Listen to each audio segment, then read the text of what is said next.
संगपाल भाऊ, तुम्ही उत्तर नागपूरचे अपक्ष, हिंदी में बोलो। संगपाल भाऊ, आप उत्तर नागपुर के एक अपक्ष उम्मीदवार करके आप खड़े हो, किस मकसद को लेके आप चुनाव में खड़े हो? मैं इसलिए खड़ा हूँ अपक्ष कि मुझे यहाँ का कुछ डेवलपमेंट नहीं दिख रहा है।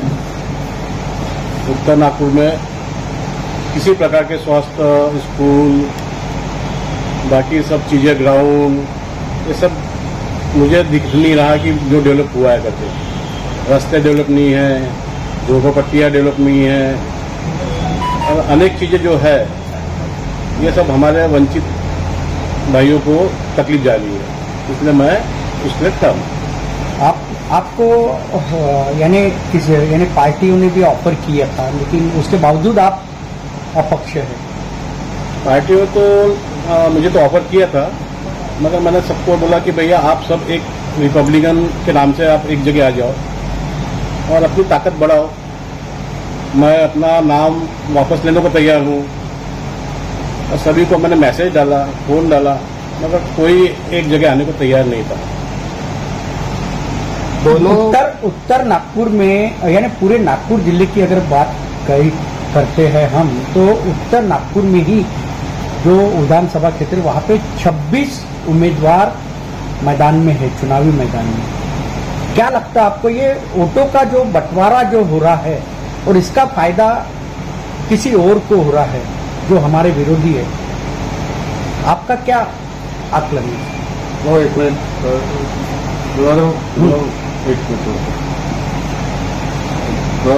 दादा, मैंने ये बोला कि उत्तर नागपुर में 26 उम्मीदवार चुनावी मैदान में हैं और जो यानी अम्बेडकरी जो मतदान है उसका बंटवारा हो रहा है और इसका फायदा जो हमारे विरोधी है उनको हो रहा है। ऐसे में आपका क्या मत है? बंटवारा करने के लिए तो खड़ा किया जाता है लोगों को। ये जो इलेक्शन है, वोटों का बंटवारा हो, इसके लिए खड़ा किया जाता है। मगर हमारी जो रिपब्लिकन जनता जो है, हमारे समाज के जो पढ़े लिखे लोग हैं या जो भी है, वो नहीं समझ पा रहे कि भैया हमने एक होना चाहिए।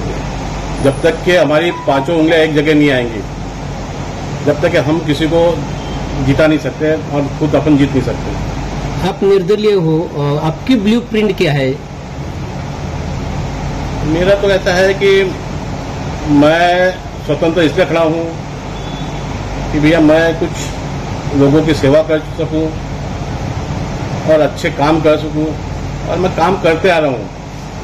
और अभी से नहीं, मैं 1976 से, जब हमारे पिताजी रेलवे सर्विस करते थे, तो एक उनके मन में आया था कि भैया धम्मचक्र प्रवर्तन के दिन जो लोग आते हैं वो भूखे जाते हैं,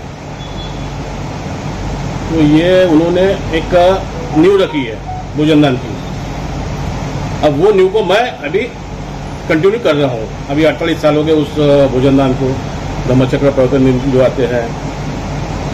और जो बाबा साहब की फोटो जो लगी है रेलवे स्टेशन पे, वो मैंने लगाया हूँ। ये अभी मीडिया के माध्यम से बता रहा हूँ, वैसे तो मैं मीडिया के सामने कुछ बोलता नहीं। और जो बाबा साहब की जो फोटो है और नीचे जो पोर्च है, उसके नीचे में बाबा साहब और भगवान बुद्ध का शिलान्यास जो ग्रेनेड पे लिखा हूँ मैंने, वो मैंने ऐतिहासिक काम करके दिखाया है लोगों को। और समाज को मैं इस माध्यम से बताना चाहता हूँ कि मैं और भी काम कर रहा हूँ। जैसे मैंने शववाहन बनाया, निःशुल्क समाज के लिए दिया मैंने, पूरा विदर्भ में पहली शववाहन मेरी थी। और जैसे हम लोग 13 अप्रैल के रात को, जो 14 अप्रैल की संध्या को जो संविधान चौक पे जो बड़ा जो प्रोग्राम होता है, वो हम अपने खुद के पैसे से और निस्वार्थ हम लोग काम करते हैं और लाखों लोग वहाँ आते हैं। और हम लोग, हमारा एक YBMS करके एक संगठन थी, जहाँ बेजनबाग में हमने बड़े बड़े स्टेज और बड़े बड़े कलाकार 200 घंटे हमारे जो विदेश से आए थे, उनके लिए भी बहुत बड़ा हमने ऐतिहासिक काम किया। श्रीलंका से हमने अस्थियां लेके आई थी और अस्थियों में लाखों लोगों ने उस भगवान बुद्ध की अस्थि के दर्शन किए। ऐसे बहुत बड़े हमने ऐतिहासिक काम किए। जैसे हमने बुद्ध गया में बम ब्लास्ट के समय हम यहाँ से 100 लोग गए थे और वहाँ निषेध किए थे हमने। उसके बाद में हमने 300 लोगों को बुद्ध गया लेके गए, वहाँ उनकी पूरी व्यवस्था की। आज भी 300 लोग बोलते हैं कि भैया ऐसी हमारी पिकनिक है ना, आज तक हमने कभी ऐसी पिकनिक नहीं की है हमने। नहीं, सामाजिक सेवा तो बहुत आपने की है मगर अभी आप यहाँ पर मैदान में है, ऐसे में जो ये उत्तर नागपुर अम्बेडकरी मूवमेंट का गढ़ रहा है, ऐसे में आपको कहाँ तक सपोर्ट मिलेगा ऐसा लगता है आपको? जनता ने मेरे को खड़ा किया है। वही, हाँ, रिपब्लिकन जनता जो है उन्होंने मेरे को जनता ने मुझे खड़ा किया है और जनता के भरोसे ही मैं जो भी मुझे मिले वो जनता मुझे स्वीकार करे या ना करे, मगर मैं लड़ाई में लड़ता रहूंगा, आगे बढ़ता रहूंगा। क्या आह्वान करेंगे लोगों को? चुनाव चिन्ह भी बताइए लोगों को। मेरे को चुनाव चिन्ह बैट मिला है और चौके छक्के तो लगाना पड़ेगा मुझे, और नहीं चौके छक्के लगे तो पीछे से मारना भी पड़ेगा मुझे। मतदाताओं का आह्वान क्या करेंगे? मतदाताओं को बस हाथ जोड़ के विनती करूंगा कि भैया उत्तर नागपुर में जो चढ़वड़ खत्म हुई है बाबा साहब की, उसको जिंदा रखना है हमें। और रिपब्लिकन पार्टी के नाम से जो दुकानदारियां चल रही है वो बंद होके एक जगह आना चाहिए सबने।